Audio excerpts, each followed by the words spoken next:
May adlaw diha sa inyo mga igsoon, salamat sa Dios nga aniya na po kita maguban-uban pinaagi siyang grasya sa kaluoy. Bueno, kita maglangan ang atong bulaton karong adlaw sa taga Colosas 2:6. Taga Colosas 2:6 kay gidawat naman ninyo si Kristo Hesus pag kinabuhi kamo nga nahiusa diha kaniya.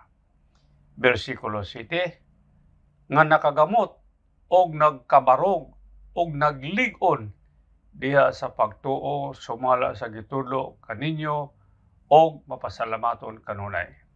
Atong timanan igsoon ha, ang atong magtutudlo usara, ang atong mangluluwas usara, usa lang ang atong pastor para kanako, usa lang ang atong hari, mao si Ginoong Kristo.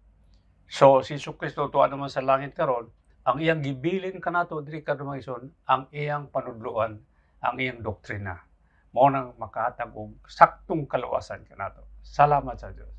Now sa English, Colossians 2:6 nangingon diha, in the same way you received Jesus as our Lord and Messiah by faith, continue your journey of faith, progressing further into your union with Him. Verse 7, your spiritual roots go deeply into His life as you are continually infused with strength, encouraged into every way. For you are established in the faith you have absorbed and enriched by your devotion to Him. Pasayos ko lang isura, kita giawhag nga kinahanglan magpadayon kita sa pagtuon na magkalawom ang atong mga ugat diha kang Kristo Jesus. Nga diha lang kita mutan-aw kang Kristo with all due respect, dili sa simbahan, dili sa pastor, dili sa atong denominasyon, sa atong sikta, sa kang Kristo Jesus ta mo dangop, magdebosyon, manginaw sa iyang mga panudloan. Ang tema nato karong adlaw mga igsoon nag-ingon diha, ang paggamot o paglig-on kang Kristo Jesus. Ang paggamot o paglig-on kang Kristo Jesus. So karong adlaw atong tema na gawon ang paggamot o paglig-on diha kang Kristo Jesus. Sama sa ingon nako, may natunta nga ang atong mata itutok nato kang Kristo, ang atong kasing-kasing ihalad nato kang Kristo, ang atong espiritu nung dulunggan maminaw ta diha sa panudluan ni Kristo Jesus. Karong adlaw atong dugangan ang mga panudluan ni Kristo nga maka hatag og nutrition, vitamina sa pagtubo sa pag-ugat sa atong pagtuo diha kang Kristo Jesus. Sa Roma 3:20 nag-ingon na, kay wala gayoy tao, kay wala gayoy tao ha, please take note, kay wala gayoy tao nga mahimong matarong atubangan sa Dios pinagi sa pagtuman sa kasuguan. Ang kasuguan gihatag sa tao aron maipakita niya nga siya makakasala. Wa gi mahimo igsuot sama sa akong ginaingon diri, gina-repeat yun, na wa gi mahimo ang espiritu ng patay na tao, ang tao na gibulagan, ang tao na kalibutanon para kaniya binuang ang mga espiritu ng butang. Wa gyud mahimo kung mahitungod sa iyang pagtuo sa kaluwasan. Juan 14:6 tigyoda, mitubag si Jesus kaniya, ako mao ang dalan, ang kamatuoran ug ang kinabuhi. Walay makaadto sa Amahan kun dili pinaagi kanako. Mga igsoon, sama sa atong nadunggan, si Jesus ra ang dalan, ang kamatuoran, ang kinabuhi. Buot pasabot, kung dili iya kana, dili tinuod, piki kana, mini kana, baka kana, or kung basi iya pa sa kaaway, or iya ilan sa kaaway. Entiende? Salamat sa Diyos. Sa Juan 1:13 nag-ingon na, mahimo silang anak sa Dios.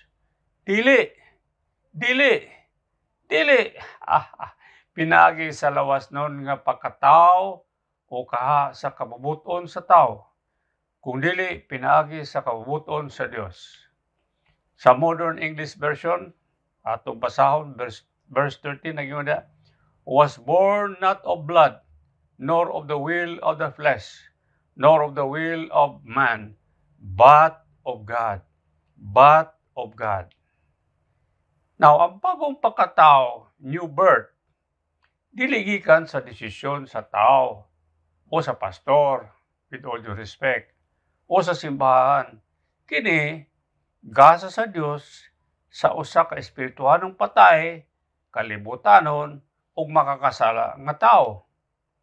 Diya sa Roma 10:17 nag-ingon diya, karon nag-ingon kita nga ang tao mo tuo lang kang Kristo Jesus kung makadungog siya sa mensahe nga mahitungod kaniya, o kining mensahe madungog lang kung may magtudo niini. Sa Amplified Bible nagaingon diha, so faith comes from hearing what is told, and what is heard comes by the preaching of the message concerning Christ. Ang saktong tinuod nga kaluwasan mo resulta sa bag-ong binuhat, new creation na pagkatao. Diya sa ikaduhang Korinto 5:17, kay bisag kinsa nga naghiusa kang Kristo Jesus, bag-o na siyang binuhat. Bag-o na siyang binuhat. Tanawa ha, bag-o na siyang binuhat. Ang daan miagi na, o ang bag-o miabot na. Versikulo 17, therefore, if anyone is in Christ, this person is a new creation. The old things passed away. Behold, new things have come. Ang pagbag-o sa usa ka tawo nga espirituhanong patay, makakasala, gibulagan sa yawa, imposible nga mahimo niya sa iyang kaugalingon. Dili po ang pastor, with all due respect, o ang pag-ampo sa sinner's prayer, o isa pa sa kabot, hilak, dili gayon. Ang Ginoo ra ang may gahom sa pagbag-o sa usa ka patay nga makakasala. Kini usa ka dakong milagro sa Dios, pinagi sa iyang soberanong buhat, sovereign act of God. Soberanong buhat, sovereign act of God, naggasa sa pagtuo na makaluwas sa espirituhanong patay nga makakasala. Hinunoa mga igsoon, taliwala sa atong mga natunan, ang Biblia nagatawag kanato nga maghinulsol, mangayog grasya, kaluoy kaniya. Diya sa Mateo 7:7 nagyuna, pangayo kamo sa Dios, ug hatagan niya kamo. Duol kamo kaniya, ug tabangan gayud niya kamo. Pagampo kamo sa Dios, ug tubagon niya kamo. Amen. Versikulo 8, tungod kay ang tanan mga ngayo sa Dios makadawat. Ang moduol kaniya, tabangan niya, ug ang magampo, tubagon niya. Mga igsoon, kaning bersikulo na itong gibasa sa Mateo 7:7, nagahatag ka na ito og usa ka gitawag nga window of grace, nga gitawag kita nga magkinulsol, magpaubos, mangayo og kaluoy o kapasayloan. Sama ka nako maigsoon, akong ikumpisal niya kaninyo nga 1982. Yes, nakasud ko sa ginharian sa usa ka simbahan dito sa Davao. Ngawa bang ko nakahibawon sa ang gospel, unsa ang akong responsibilidad, basta nadunggan ako ang usa ka tawo nga nagkalisod, nagkaproblema, napriso, unya tungod sa siupaw daw. Iyang gidawat ang Ginoo. Unya nagmilagro Ginoo, nakakawasa sa prisuhan, nabalik ang iyang mga milyon-milyon nga negosyo. Uy, nako, muna akong gusto So, since 1982 in town, nanginabuhi ko with all honesty, compromising, carnal, unchristian manners in many ways. Apan tungod sa grasya sa kaluoy sa Dios, tungod kay nakita ko sa Ginoo ang akong kasing-kasing, nga nangita gyud ko kamatuoran. Nag-research ko, naabot ko Amerika, sa Europe, sa Singapore, mga kalaylay dapit dili sa Pilipinas, hangtod kaluoy sa Ginoo. Sa akong pagtukaw, pagpahubos, pag-ampo, paghilak, paghilulsol, pagpahupinubos, nakaplagan ko kining akong ginatudlo diya kaninyo nga Gospel of the Kingdom of God. Apoy dakong testimonya dahi, by the way. Kung nakaila mo kang Paul Washer, usa ka banggiitan nga powerful preacher, kana si Paul Washer, nahimong misyonaryo sa Peru, o iyang asawa si Charo Washer, nangalakad sila dito sa Peru. Pero ang testimonyo ni Charo, mao kaniha, sa 11 years, 11 katuig na nagamisyonaryo na sila. Kanang si Charo natawo sa usa ka pamilya nga Kristiyanon daw, nag-eskwela sa usa sa Kristiyanong eskwelahan, nagtambong siya sa simbahan, nag-asawa siya kang Paul Washer nga ginamit yun sa Ginoo sa powerful preaching niya. Revivalist na siya, grabe. For 11 years, wa giday siya nahimong Kristiyanon. Naabot lang ang punto nga nana sila'y anak. Ingon siya sa iyang testimonyo, iya daw na ilad si Paul Washer o ang iyang mga anak in taon, na ilad po niya sa iyang pagkapiki ng Kristiyan. Hanto na kaplagan niya ang puro sagrado, tinuoray, original, ancient gospel of the kingdom of God. Mao na siya iyang testimonyo. So, agi pagsibaw niya, pag-share niya sa inyong mga ison, ayaw mo kadiskorya. Siguro kadaghanan na ito nakasunta sa ginharian ng abnormal birth. Abnormal ang entry na ito. Huwag ito na itagawag job description. No? Kanang job description may ison, kanang mo-apply kag trabaho, isulti diha taran ang imong responsibilidad.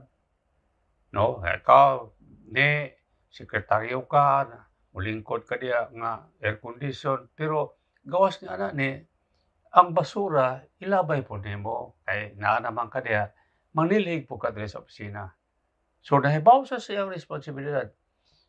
Bisang inon nga executive secretary siya sa opisina, pero iya pong tabangan ang opisina na mahinlo, ilabay basura, magsilig. Pero kung wala nga nabutang sa job description, o sige ni, mo ka na mag-executive secretary, kung yung sildo, kung ano mo. Buang man nasulti. Unya pakabot sa tag-iya nga, wa man nalabay ang basura dre, wa may silig dre. So iyang equal attention. Ma'am, miss, bakit hindi mo natapon itong basura natin naglinis? Linisan mo naman. Unsay matabo, nagbagot-bot ang babae, ang executive secretary, kaya wa man sa pasagta. Wa man sa paibawa. Muna, so ang panahon nahitabo kang Saul. Si Saul, Paul man na isa karon. Sama sa iyon ko sa kinabuhi ni Saul, no? Tiglutos. Pangis. Iyag yung ipamapatay ang mga magtotoo. Inadala niya sa prisuan, babae, lalaki, bata. Pagpulso siya, mga doon sa lain-lain dapit para lang lutuson ang mga Kristiyanon. Karon, naki-inkwentro man ang Ginoo kaniya. Unsay gisulti sa Ginoo dito kang Ananias. Oy Ananias, naay tao diya nga si Saul, gibulagan ako na. Adtoa dito ang puwa para muwala na yung pagkabulag kay kana siya akong galamiton. Ingon man na si Ananias, oh Ginoo, di ko gusto mo duolan ng tawhana. Well, noon man na isa na bangis kayo, magluluto sa mga magtotoo. daghan ang ipapriso na apil pa kay sa pagpatay kang Stephen Ginoo. Ingon ang Ginoo kanang Ananias, Ananias, adto sa dito kay akong gipakita kaniya kung unsa ang iyang dangatan mga lagad sa kanako. I will show him how much he will suffer. Pakita nako kaniya kung unsay mga lutos, mga pag-antos, mga kalisod nga iyang agihan kung mga lagad sa kanako. So, mo na igsoon sa kinabuhi ni Pablo. Nahimo na sang Pablo, from Saul, nahimo sa Pablo. Pisag, butuson, prisuhon, bunalan, kapila ka pisis sa bunalan na 39 ka, bunal sa likod. Tigyo mo surrender, why gutom, makuan ang ilang barko, malunod, shipwreck sila, unod sa island, lutuson sila, kagutom, kalisod. Wagoy problema. Gani nagkaroon siya ng sakit sa ilaw, thorn in the flesh sa tawag na, tunok sa unod, na nangay siya og tabang siya Ginoo, tabangi ko, katulo ka bisyo siya, sige Panginoon, nang iuman ng Ginoo, Oy, Pablo, ang akong grasya, tama na kanimo. Wala siya problema. Puriso kaniya, ingon siya, para kanako, manginabuhi ko kang Kristo, apan kung ako mamatay, ganansya lang yapon. For me, to live is Christ, to die is gain. Kaya ngano, ipakita man sa iya, igsoon. Look to the future siya. Sa atong mga television kanang CNN ba diya, BBC, Al Jazeera, unsay metabo dito sa laing dapit sa Ukraine, sa Amerika, makita nato dito sa Davao kay man high-tech man, no? Na may coverage, television, satellite. Pero ang atong Ginoo sobra pa sa satellite. Ang sa atong Ginoo future in living colors. Ingon ang Ginoo, akong ipakita kaniya kang Saul. Karon mapablo na, ingina niya si Ananias. Oy Ananias, ato dito ng tao nganlag Saul. Mahimo na sa Pablo kay ako siyang pinili para sa mga hintil. Kay siya akong galamiton o ako nang ipakita kaniya. Unsay iyang dangatan, ipakita na kaniya ang iyang job description. Bunalan ka, prisuhon ka, lutoson ka, maano din yung barko, magutom ka, mahurot tayo mong kabutangan, tanan, magkasakit ka, tanan. Sukol ka? Ingon man si ang istorya niya. Pagkatanggal sa mata ni, sa bulag ni Saul, nahimo siyang Pablo, tulo ka adlaw, kaon na siya, diretso, sangyaw na siya. O pasabot, ang atong pagsuod sa kinaharian sa Dios, hinaot ta nga nakasabot sa atong responsibilidad. Dili privilege driven, dili pribileyo, responsibilidad. Ang atong responsibilidad bilang mga ulipon, dulos, slave of Christ, natay hari. O unang kalainan sa doktrina sa born again ba niya, with all due respect, sa kinharian sa Diyos, kingdom of God, naay hari, si Ginoong si Kristo, naasay balaod. O niya, naay kita, mga pinili magkita, uyon ta, mga dulos. Dulos means slave, ulipon, nga naalay usa ka responsibilidad to obey and follow Him. Sa tanang mando niya, o nag-ingon siya, tuloy sila sa tanang mando nako, o ako magkauban diha kaninyo hangtod sa katuran. Kung atong tumanon ka na usa lang atong duty igsoon, to obey and to follow Him. O nang kinahanglan magbasa ta sa Biblia patag karon niya para mahibaw-an nato unsay mga mando niya. Ya simple lang. Wala daghang story explanation. Obey lang. Nay problema, tanawa mo sa Biblia, pulong sa Ginoo. Unsa magisulti sa pulong sa Ginoo? Oy, di dahil ta pwede ba apil-apil ning kalibutan. Oy, di day ta pwede mag-apil-apil ng bulaton sa kalibutan, magtan-aw mga pornography. Oy, di day ta pwede mangawat. Uy, di day ta pwede mag-file og kaso. Di day ta pwede mag-away-away. Di day ta pwede tanan sa Biblia. Now, tama na yung mando. Ang atong responsibility, simple lang, obey.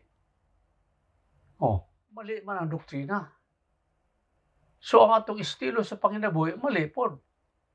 So, pag final sumada, ina na Ginoo, wa ko na kailan, balik mo, deport mo dito sa ginharian sa kaaway. Nakasul mo diri sa ginharian abnormal, nakasul mo diri pero wa mo matinumanon. You blue violators ka mo. Wa ko nag-ingon lagi na ako lay payo o tama ba na. Inyo lang sutahan ninyo. Kasi pa lang na makatabang sa inyong biyahe sa kinabuhi na makalusot kamo uban inyong pamilya dito sa ginharian sa Diyos. Salamat sa Diyos, Maigsoon. God bless you all in Jesus' name. Amen. Amen.